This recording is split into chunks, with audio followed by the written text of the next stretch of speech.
Good evening. Last week we discussed supply and demand, the interaction between the two and how those lead to a market price. Now we're going to start digging down to some of the details about what make up supply and what make up demand. What are the factors that influence? We talked a little bit about that, how people behave, some of the basic assumptions, things like that. But before we get to all of that, we want to dig into a little bit this concept called elasticity. We looked at supply, we looked at demand, and we talked about the difference between quantity supplied and quantity demanded, and supply and demand themselves. Supply or demand refers to the entire curve, so downward sloping demand curve or upward sloping supply curve, whereas quantity demanded or quantity supplied refers to a specific point on the curve. So you might recall the law of demand, which is as the price rises, quantity demanded falls, or vice versa. As the price falls, quantity demanded rises.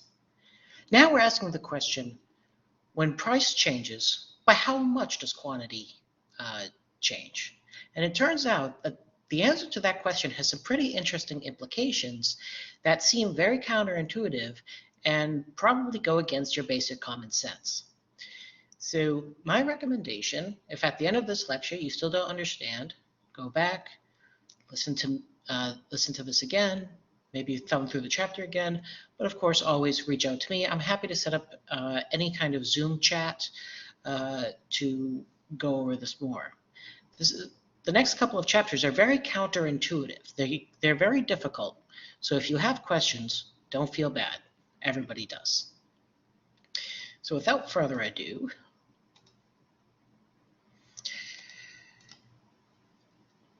elasticity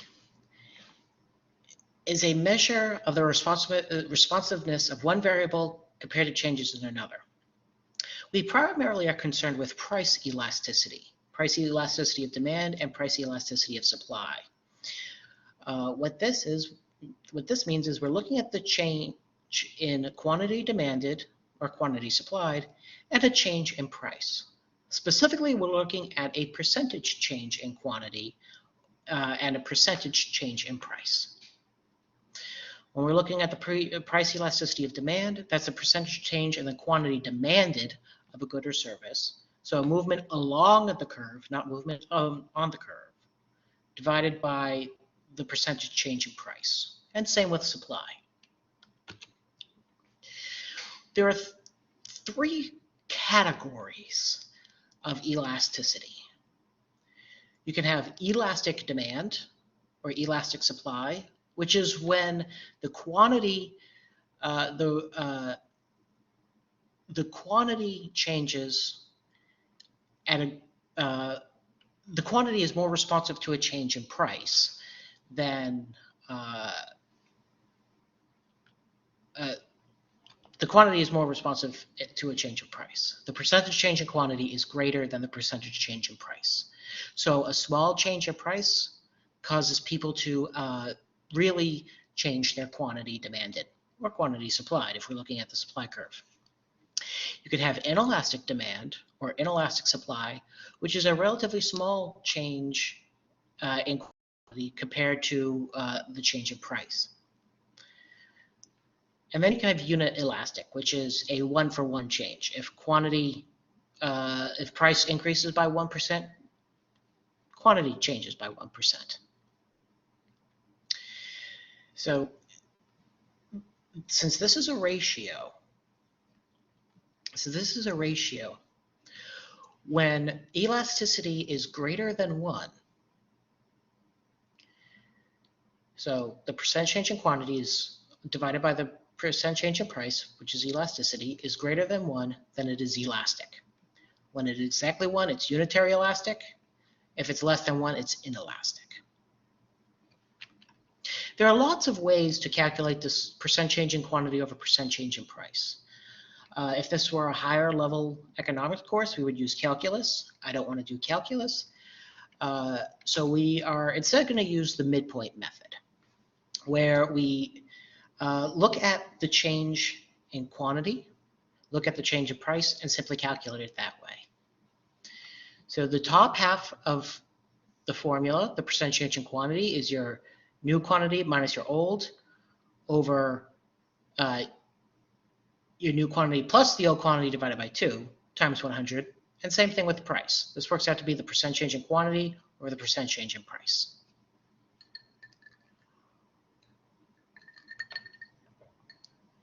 So let's take a look at a mathematical example.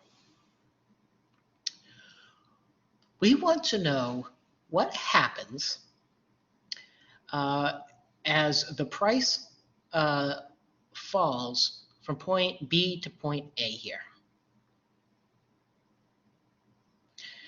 So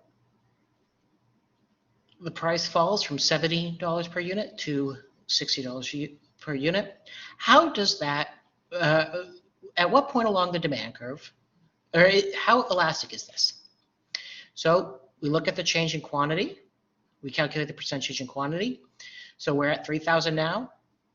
We were at 2,800, so 3,000 minus 2,800 divided by 3,000 plus 2,800 divided by 2 times 100 gets us 6.9. So there's a 6.9% change in quantity demanded. And for price, it's the same thing. We are now at 60. We are at 70. So 60 minus 70 divided by 60 plus 70 over 2 times 100 gets us a negative 15.4% change in the price. So 6.9% divided by 15.4% this should actually be negative 0.45. And we know it's negative because this is a demand curve. Demand curves will generally have negative elasticities. All that means is that that's just a mathematical representation of the law of demand. But our price elasticity at demand from moving from point B to A is 0.45. Along this portion of the demand curve, price elasticity of demand is relatively inelastic. Now, it's important to remember that we're talking about percentage changes here, not the slope of the demand curve. Since this is a line, a linear graph, the slope is equal. The slope is the same at every point, but the percent change is not. Up here, moving from H to G, price elasticity of demand is actually relatively elastic. It's relatively elastic. So where we are on the demand curve will change whether or not we're at an inelastic portion, an elastic portion, or unit elastic portion of the demand curve. And for supply, it's the same thing. We're just using the exact same method.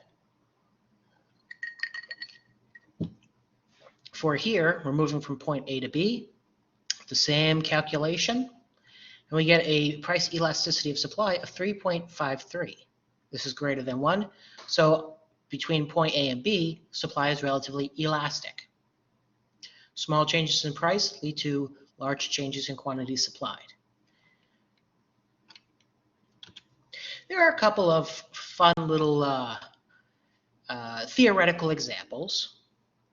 They're going to come into play more so next week as they're used to help think about certain methods of competition and the implications of competition.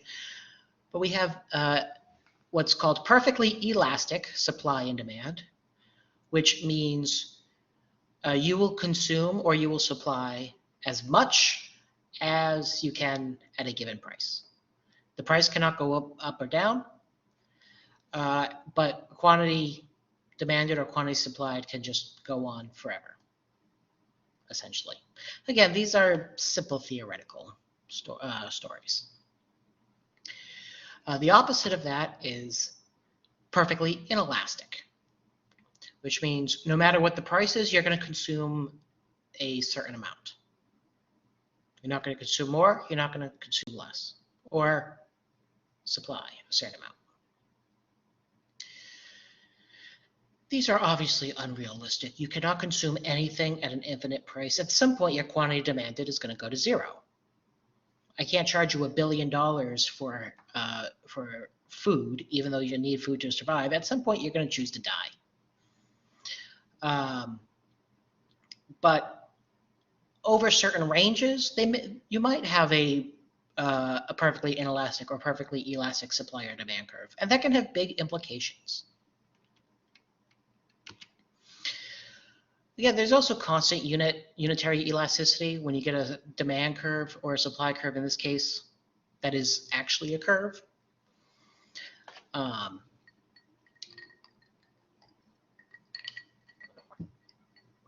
So it is, of course, possible, but just all these different ways of trading elasticity, all these things built into how we price, and most interestingly, who benefits from, say, changes in costs and changes in taxes.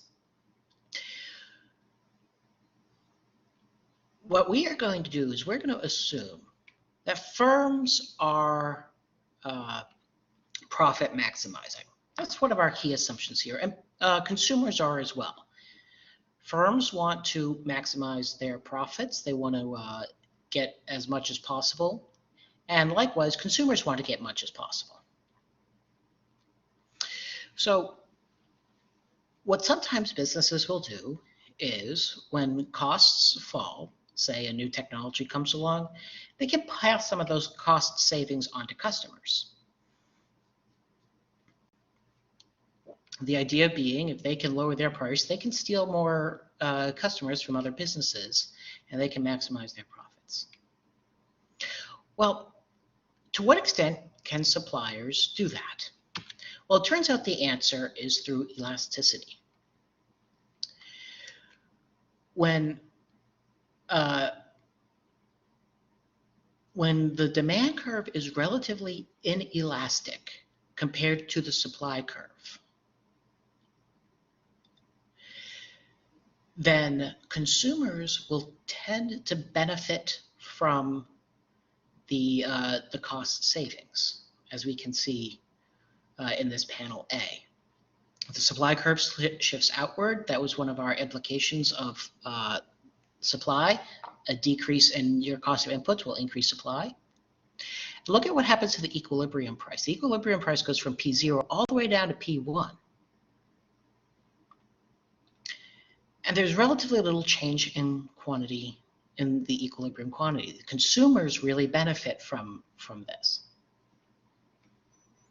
So, and the opposite is also true. If costs were to suddenly increase and demand is relatively inelastic compared to supply, then consumers will pay most of the costs, not suppliers. Suppliers, we say, can pass on those costs, but it's not merely a case of producers being greedy. Because as you may recall, when the demand curve shifts, or the supply curve shifts, when there is a shortage of product, consumers will bid up prices as well. So it's just a natural process of the market that causes either savings or costs to get passed on to consumers. Conversely, if demand is relatively elastic compared to supply, like we see here, then there's not a lot of cost savings that get passed on. The price doesn't change a whole lot, even though equilibrium quantity does. So savings don't really get passed on, but likewise, increased in costs wouldn't necessarily get passed on as much as well. The burden is shared between the two. Who actually bears the majority is going to depend on who has relatively inelastic supply or demand. And so this is the scenario we just talked about with taxes. With relatively inelastic demand, if a tax is placed on the supplier and demand is relatively inelastic, then the buyer will actually pay the majority of the tax. So that's something to note. Even if legally the supplier has to pay for it or has to pay the tax, because of the change in the equilibrium price, the buyer ends up sharing most of that burden. That's very counterintuitive. It is irrelevant who the legal tax burden is based on. The economic burden depends on elasticity.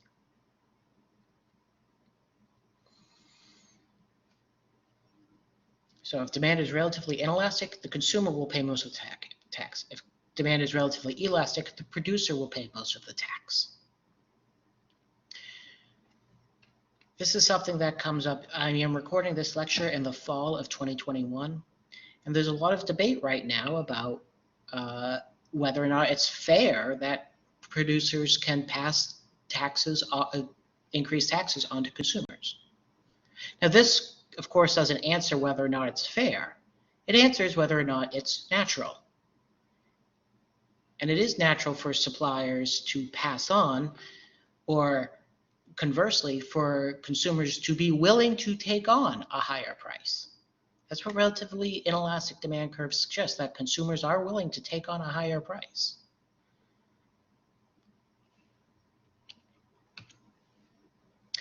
So the summation here is if demand is more inelastic than supply, consumers bear most of the tax burden. If supply is more inelastic demand, then sellers bear most of the tax burden. That's just graphically what we show here.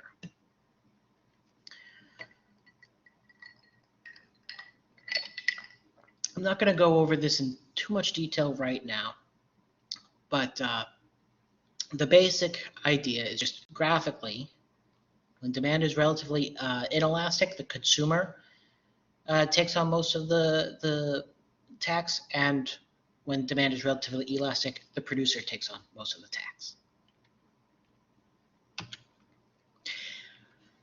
Elasticities will often be lower in the short run than in the long run. In other words, goods will tend to be more inelastic in the short run and more elastic in the long run. This leads to what is sometimes called the second law of demand.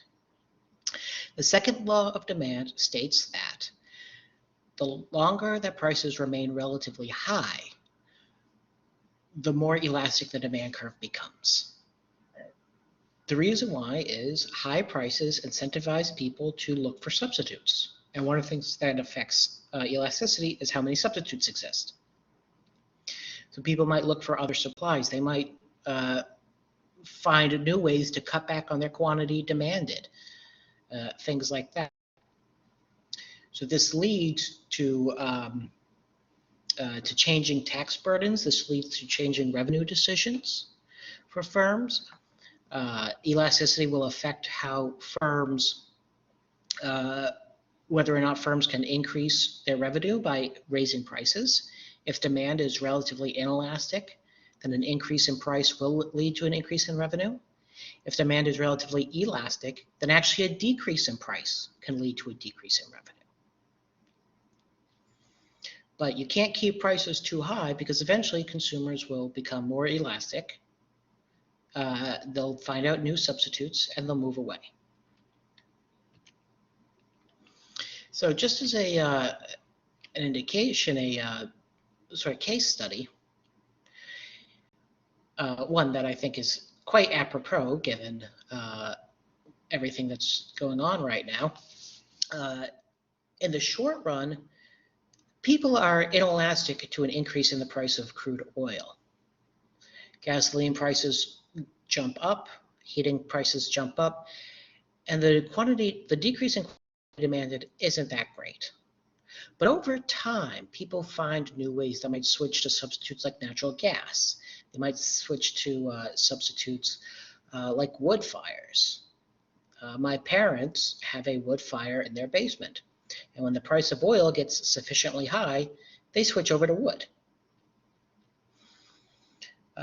So even something that is relatively inelastic, like oil, will eventually become more elastic. We can look at elasticity for a change in any variable. Another common one is income elasticity of demand, which is how your quantity quantity demanded changes as your income changes. It's the same basic idea as what we talked about earlier, just a percent change in quantity demanded versus your change in income. And finally, there's cross-price elasticity of demand. A change in quantity demanded of a certain good divided by the change in the price of good B.